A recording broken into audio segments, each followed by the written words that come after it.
Hello YouTube, how the hell you doing? This is Around the Sticks with your host IconicBelow, and today we are going over stats from Season 3, a little bit of roster mania, some MLG Worlds news, some news for the PlayStation 3 team that's coming out, as well as the power rankings. Now you guys will notice that there is a brand new logo and picture for the power rankings among a few other things, so make sure you guys enjoy it because I worked my ass off on them. So before all else, let's give a huge congratulations to Faze with the team of Clayster, Attach, Enable, and Zuma defeating Optic Gaming in 2 best-of-7s after a huge loser bracket run. The placements were Faze in first, Optic Gaming in second, the surprise Epsilon in third, fourth was Elevate, fifth was Denial, sixth was the rookie team ISO, seventh was ON, which was surprising to me, eighth was the Disappointment Envy, ninth was Orbit, TK was 10th, 11th was Rise, and number 12 was TCM. Now let's start going over some of these stats. We had some really weird stats. Obviously, the base one is going to be Temp. Even switching from that AR roll to an SMG roll, he still rocked a 1.23 KD, which was good for first. Second was Scump at a 1.16. Enable came in third at a 1.15. Slasher in fourth at a 1.15 as well. Then goes in the battles of Formal and Huke. Formal in fifth at a 1.12. Huke at a 1.11 in sixth. Then Fears at a 1.08. Eighth was Octane at a 1.08 as well. Ninth was Clayster in quite a lower KD than what he normally has at a 1.07. 10th was Saints at a 1.05. 11th was Classic, who was tied with Saints as well. Aqua in 12th, who was tied as well. 13th was Looney at a 1.05 as well. Then there was 14th, which was Zuma at a 1.04. 15th was Miracles at a 1.02. 16th was the Surprise Embos at a 1.01. 17th was the Young Gunslayer Slacked at a 1.01 as well. 18th was Haggy, sorry. So Parasite at a 1.01 as well. 19th was JCap at a 1 KD and Happy as well at a 1 KD. Now, there is 5 really big names that did not make this list, which really kind of surprised me. Obviously, there were a few on there that don't really always place up there. And these 5 normally are around that 1 KD, if not a little bit above. Number 28th place was Apathy at a 0.95. 38th was Chino at a 0.92. 39th was Mochilla at a 0.88. Nameless was at 41st at a 0.81, and Karma at a 0.81 as well in 44th place. Now, all of these positions really kind of blew me away, and make sure that you guys understand that none of these placings will guarantee you a spot in the World League that was just announced this week. So none of these positions obviously will guarantee them a spot in the World League. We have yet to know what these placings really mean, other than obviously the money and the pro points that they have received towards Worlds. So it'll be interesting to see what Activision actually does. Earlier today we got a release saying exactly what teams are going to Worlds at the end of, I think, this week, possibly next week. We have a huge tournament coming up in New Orleans, MLG Worlds. Those teams are Optic Gaming, which is Scump, Formal, Crim6, and Karma. Faze Clan with Clayster, Attach, Enable, and Zuma. The brand new Denial team of Classic, Huke, Temp, and Slasher. Team Elevate, which is Slacked, Octane, TJ, and Saints. Optic Nation, which is Nameless, Miracles, Ricky, and Embos. Team Caliber, which is Sharp, Neslo, Theory, and Apathy. Envious, which is JCap, Looney, Jerd, and Goonjar. Epsilon, which is Remy, Aqua, Parasite, Nagafen. Orbit, which is Facento, Happy, and TCM and Replays. ISO, which is Havoc, Llama, Silly, and Dido. And the 12th spot was Study, Felony, Killa, and Fizzerp for XGN.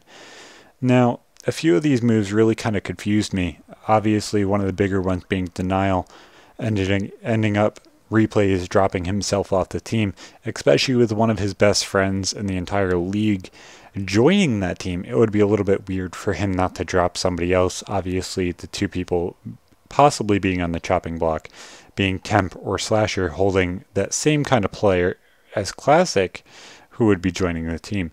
It may have actually fit the team a little bit better to keep Replays and get rid of Temp or Slasher. Probably a better idea to get rid of Temp, especially with the possibility of it being an 18 and over league. Octane was a great pickup by Elevate. I can't even question that one. Octane being a top 5 ball, you can't question that at all. Next up, Optic Nation, Nameless. I personally thought they were going to end up getting rid of Ricky as well because of all the problems he caused with Mochilla. So that was a big question to me. I didn't know if they were going to pick up Nade or pick up somebody else. It was a big, big question mark. And truthfully, nobody really knew if that's what was going to happen or not. But I guess Ricky ended up staying. Embo's argued enough for him. Obviously, Apathy joining TK, that's a big step up for them. Apathy, although very, very inconsistent, definitely one of the better slayers that has exploded going into AW, and definitely should bring them to that level that they needed to be at. The only problem is Theory and Neslo going to hold up an AR presence, or are they going to let Sharp actually be an AR like he's been trying to ever since Gunjar left? It'll be a really, really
Okay guys, now let's begin the power rankings. There will be 4 on-deck teams and 11 teams that are actually ranked. One of these teams I had ranked, but I felt needed to drop down to on-deck just because we don't really know what's going to come out of them. So first up is TCM. The team obviously has disbanded and one of their players got traded to NV for a little bit.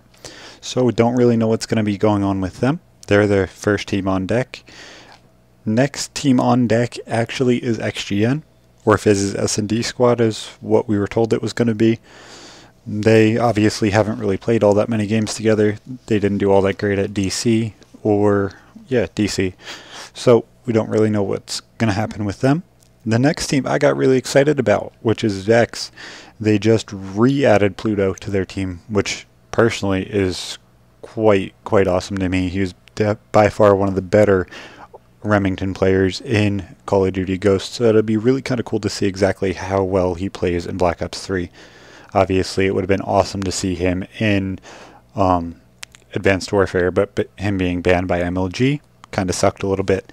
Next up, which either rank 12 or on deck top spot, is Justice. Obviously, they're not in the league, and they defeated Faze at DC, and recently, on Sunday, just defeated Faze and knocked them out of the 10K. That to me is a little bit big. Obviously, people complain saying that online sucks the fun out of everything, so you can leave it up to your imagination, but if they could beat them twice, obviously they're a little bit of a threat. It sucks that they weren't able to make it to Worlds, but it's a really cool team to watch. Next up is 11th in TK. Obviously they didn't win a map at Season 3 Finals, so that was a shit end of the stick as it was. They didn't really stand out at all, and Nameless left. And by far, other than Sharp, he was their best player, so I do feel that they dropped down skill-wise and leadership-wise quite a bit. Ranked 10th is ON. They played horrible at DC. Although was a top 4 seed, they still went straight to losers, which really kind of sucks if you think about it. Mochilla left with the possibility of Ricky leaving. Obviously, we know now Ricky didn't leave, but I think that's quite a bit shitty for Ricky not to be kicked off the team for him berating his teammates. You got to think of it that way. Like, who really wants to play with somebody who's going to berate you and everything else and tell you that you're shit at a game? Like, come on now. We all love the game. We all play the game for fun. Give everybody a break. You're playing at the top level, and you're playing on the biggest organization in the entire league. Come on now. You don't have to berate people.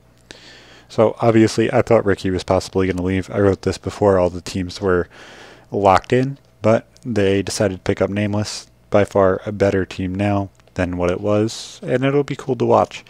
Rank 9 is Orbit. They almost beat ISO. ISO being the team who beat ON. And that's definitely going to put them up there. They finished last in the league, and they played better with Burns. So could it be that TCM was a problem, or did somebody change their skill level in between the reset? So that's a big question there. Obviously, with them dropping accuracy, they're definitely going to upgrade it a little bit, because I feel like that was their weak spot. Number 8 is Rise. Obviously, they had a top 10 finish. They finished above TK, and I believe nope, they finished 11th. Sorry, not a top 10 finish. They shit the bed. They didn't play well. They lost Apathy, which probably was their best player. I thought more moves were possibly to come, but I guess they decided to keep Burn Sweets and Chino. Next up is rank number 7, which was Envy. They finished 4th at DC and finished 8th at playoffs. Completely sloppy play, and everyone didn't get the kills they needed. They were losing gunfights like crazy. Many people didn't stand out, I guess you could say, to what they should have. Like, you see players like Aqua and Looney, they should be going off like crazy. You see an AR player like Octane and a backup AR player like JCap, and that team should have done really well. So that's where I felt about them. They definitely dropped down quite a bit. Rank 6 is ISO. They knocked out Faze at DC and finished 6th at the playoffs. They did pretty well in the league, but struggled in every match that they won. They defeated Orbit, I think, went to map 7. Shouldn't have happened. They struggled against ON. So in both of those games, struggling against those two teams with a team like ISO, they should have went 4-1, maybe 4-2, definitely not 4-3. Rank 5 is Denial. After a second at DC and 5th at playoffs, they played pretty shitty in the league and didn't dominate like they normally do, obviously provoking team changes, but the team didn't change like I thought it would, and they didn't really play like they should have. Having 3 main battles is a really weird dynamic for a team like this, especially now with how fast-paced the league is. It's a little bit weird of a team to look at. Next up is the dark horse of last LAN playoffs, which is ranked number 4 Epsilon. They played quite well and slacked teamwork at DC and Dallas. They finished 7th in the league, but they played out of their mind at playoffs. Many people said that this team would have been out first round, maybe even lost, finished 11th and 12th. But in the end, they finished top 3. And they made a team move that could have put them probably top 2. I feel like this team definitely could have beat Faze. Definitely beat Elevate already. But I don't think that their team's strong enough to beat OG right now, depending on how good their teamwork is, and depends on how Parasite whips them into shape. But it'll be really nice to see how this team actually works, especially with TR being one of my favorite orgs back in the day. Faze, they finished 7th at DC and then won playoffs. They finished 3rd in the league, and not a single player played fully consistent. This could be their downfall. Truthfully, I could see them as a better team than OG because their team's better. Obviously, they have that player who slacks quite a bit in every map, normally either Zuma or Attach. And that's really the karma of OG, if you really think about it. If you break down the stats, karma is that player who ends up slacking on OG, and Faze normally, most of the time it's Attach, and then sometimes it's Zuma. It's really, really weird to see how this team dynamic works. Obviously, there's many teams that try and work the same exact way, and in the end, it'll be weird to see Faze not win Worlds. But I can't rank them first, obviously, just because of them shitting the bed at DC. Elevate is 2nd. They finished 4th at playoffs, 3rd at DC. They finished 2nd in the league and is one of the most consistent teams on and offline right now. Obviously, they have players like Saints, who was a top 5 Slayer in all of Ghosts, played quite well through all of AW.